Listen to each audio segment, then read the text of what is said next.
አዶናይ እኔና ጃኒ ተለያይተናል ከአሁን በኋላ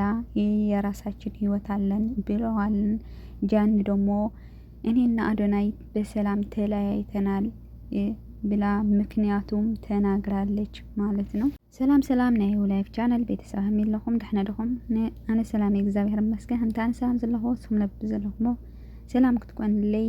ናይ ኩሉ ግዜ ትምኒተይ ናይ እዚ ቻናል ቤተሰብ ዝኾንኩም ከምቲ ኩሉ ግዜ ትገብሩለይ ምትብባዕኩም ኣይፈለየኒ። ናይ እዚ ቻናል ቤተሰብ ዘይኮንኩም ደሞ ላይክ ሰብስክራይብ ብምግባር ቤተሰብ ኩኑ ኩለኩም ፈቱ ልማዓንቲ ብሓድሽ ትሕዝተ የመፅአኩም ነኹ። ከም ዝፍለጥ ጠቃምና መሃሪ ዝኾነ ነገር ናዚ ቻናል ሒዘልኩም ዝመፅእ ንሎም ድማ ንእሽተን ነገር ሒዘልኩም መፅእኒሁ ሳ መጨረሻ ሓቢርኩምኒ ፅንሑ ናብኣ ከብለኩም እየ። ናይ ሎማዓንቲ ትሕዝተይ ስለ ጃንና አዶናይ እዩ ማለት እዩ። ናታቶም ደሞ ታዩ ኣነ እኳ ኣይተዋሓጠለይ ብሓቂ ኣይተዋሓጠለይ ክሳዕ ሕዚ ግን ፕራንክ ድዩ ዋላ ሓቂ ድዩ እንድሒ ሓቢርና ንሪኦ ነገር ይኾን ሓቂ ተኾይኑ ግን ብጣዕሚ ለሕዝን ማለት እዩ። እና ታዩ ንሱ ተልኩም ከዓ አዶናይ እና ጃኒ ፍቅራዊ ህይወት ከም ዝነበሮም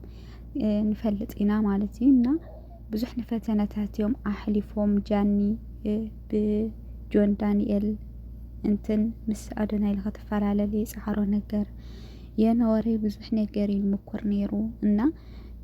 ንሱ ደሞ ሓሊፋት እያ ገለ ላበልና ማለት እዩ። በዝሒ ንሱ ነገር ሓሊፎም ኣብ ፅቡቅ ህይወት ኣብ ፅቡቅ ፍቅሪ ከም ዘለው ኢና ተረዲእና ንርዳእ ነርና ማለት እዩ ካብ ባዕሊ ጀሚሩ እና ሕዚ ግን ሓድሽ ነገር እዮም ኣቕሚጦም ነው። ኣነ ብፌክ ደይኮን ማለት ብና አዶናይ ዝጥቀሙ ብዙሓት እንዲኦም እና ካብቶም ብዙሓት ደይኮኑ ብናይ አዶናይ ሽም እንትን ይብለው ገለ ኢለ ሓሲበ ነይረ። ናይ አዶናይ በዓሉ ኢለ ኣይሓሰብኩን ግን አዶናይ ብቻ ላይ ሆነ ጃንም ኣብ ስቶሪ ለኣኔራ ማለት እዩ። ንሳ እውን ተፈላሊና ምስ አዶናይ ዝነበረና ነገር ኣውቂሑ ብሰላም ተፈላሊና ኢላ ዝፀሓፈቶ እዩ ማለት እዩ። አዶናይ እውን ምስ ጃኒ ዝነበረና ነገር ኣውዚ ኣውቂዑ ኢሉ ማለት እዩና መጀመርያ ኣብ ዝኾነ ፅሑፍ ሪአየ ነይራ ፖስት ኢልዎም ዝኾነ ናይ ሚድያ ተጠቃሚ ማለት እዩ። እቶም ኣብ ማሕበራዊ መራኸብታት ቲክቶክ ብሰፊሑ ዝፍለጡ አዶናይን ጃንን እቲ ንነዊሕ እዋን ዝነበሮም ናይ ፍቅሪ ዝምድና ብወግዒ ከም ዘበቅዕ ኣፍሊጦም ክልቲኦም ኣብ ዘመሓላልፍዎ መልእኽቲ እቲ ምፍልላይ ብሰላም ብክብርን ከም ዝነበረ ብምጥቃስ ካብ ሕጂ ንድሓር ናይ በይኖም መንገዲ ክስዕቡ ከም ዝመረፁ ገሊፆም ንሰዓብቶም ድማ ነቲ ኩነታት ብርድኢት ክቕበልዎ ፀዊዖም ኣለዉ እዩ ዝብል እና ልገርም ነገር ተኣዩ ካብቲ ምፍልላዮም ሲ ምፍልላይና ብሰላም እዩ ኣይትሻቐሉ ይብለው ለህዝቢ ማለት እዩ። እና ከምዚ መዋሎም እኳ ደስ ይብል ማለት ሲ ምፍልላይ ፅቡቅ ኣይኮነን ኣይኮነ ኢሉ ኣብ ናይ ዝፋቐሩ ዝነበሩ ሰባት ሲ ዝተለማመደ ሰብ ክፈላለ እኳስ ከቢድ እዩ ማለት ዝኾነ ሰብ ኣብ ዝኾነ ስራሕ ይራኸብ ወይ ኣብ ዝኾነ ኩነታት ይራኸብ እሞ ምስ ግዜ እናተለማመደ ይኸድ እናተቐራረበ ይኸድ ገለ ማለት እዩ። ካብኡ ድሕሪ ዝኾነ ግዜ ተሰዓቱ ኣኺሉ ክፈላለ ከሎ ወይ በቲ ስራሕ ምክንያት ወይ ከዓ ግዴታ ካብቲ ቦታ ክርሕቕ ስለ ዘለዎ ሓፍቲ ሓደ ተተፈልዩ ወይ ከዓ ተተረሓሒቖም ብጣዕሚ ዝኸብዶም ሰባት ብዙሓት እዮም ማለት እዩና ካብ ባዕለ ጀሚሮ ወላነ ሰብ ተቐሪበና ተተለማሚደ ከምዚ ክትርሕቆ ገለ ፅቡቅ ኣይመስለኒና። ከምኡ እኳስ ከቢድ እዩ ኣይኮነ ዶ ብፍቅራዊ ህይወት ብሓደ ነይሮም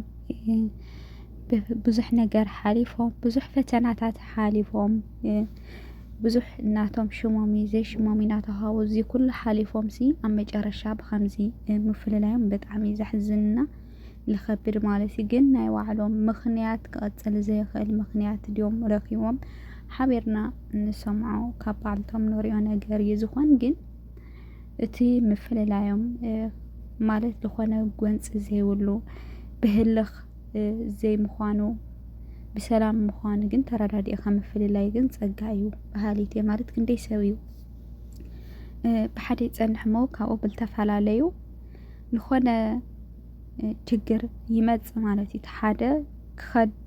زيدليو يصنحمو بالكده بزوح ችግር يفطر لخون هيوت لخي جمر بطعمي كاراخرو يتهلالخو سلام يخلو مالتيو لتمسو زنبره سب እና ካብ ከምዚ ዓይነት መፈለላይ ከምዚ ናይል አዶናይ بسلام መፈለላይ ለበለጸ ነገር ይዳርጋ ዘይተፈላለኻይ በመረደዳ ተተፈላለኻ ምንም አው ህይወቱ بحማቅ ነገር ዘይትጽምተሉ አው ህይወቱ ንሱ ደሞ አው ህይወታ بحማቅ ነገር ዘይጽምተላ ተኾይኑ ጽቦዩ ለበለጸ እዩ ማለትና مفللايهم جن كبيديو بخمي مخنياتهم تفعلاليهم وين لمنتايهم تفعلاليهم ولا بسن كسبدو كخاني خاليهم ناي وعلوم مخنياتي هلوم يمكن لما عنتي كمتي تري ولهم عدنين نجاني كم زي تفعلالي بخلتي جالس يوم جالس أمنو نسخة كاريم تخيخي تولني بيتسب أنا دحري 4-5 ጊዜ ተደጋጋሚ ብረኸው ኩወየ ናዋኹም ኣምጽዮ ማለትዩ ቀደማይ ጃንና አዶናይ ካልኣይ ድማ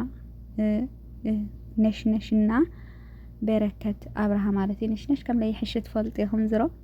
አጻሪ ይዘምጽና ነሽነሽና በረከት ካብኦለ ናይ ሚዲያ ተጠቀምቱ ብዙሓት ስለዚ ተቀባበልዎ ሓቀዲው ብዝብል ሕቶ ስለዝፈጠረ ለየ ናባኹም ኣቅሪወዮና لخون هيوت تجميركا كجمرة خلخا ترداديخا تتجمرو صبقيو مالت قصالنتو أرجاجيز كمالت مالت هيوت كنزد الخاي أي خد الخيديو أمونجو تفلالت خل أمونجو ليك تسمع مع تخل أمونجو قديتا زفلاليك أنا جرك في التاريخ اليو جن تتخيلوا كاب جل ساعات بهل خياتي مجمرة ويكعب بتهواخ بجزاو نجارات تدفع فيهم بقى صبقيو صبقتي يا جل بزل تدفع فيهم ياتيمو መጨረሻ ላይ ተበጽሐ ይቋረጽ ገለሳት ካዓና ተፋቀሩ ግን ካዓ ዘይራራዱ ይኾኑ ሞብኾሙ ምክንያት ይፋላለዩ ማለት እዩ ገለሰባት ካዓ ግዴታ ከፋላለዩ ስለዘለዎም ይፋላለዩ ሰባት ውን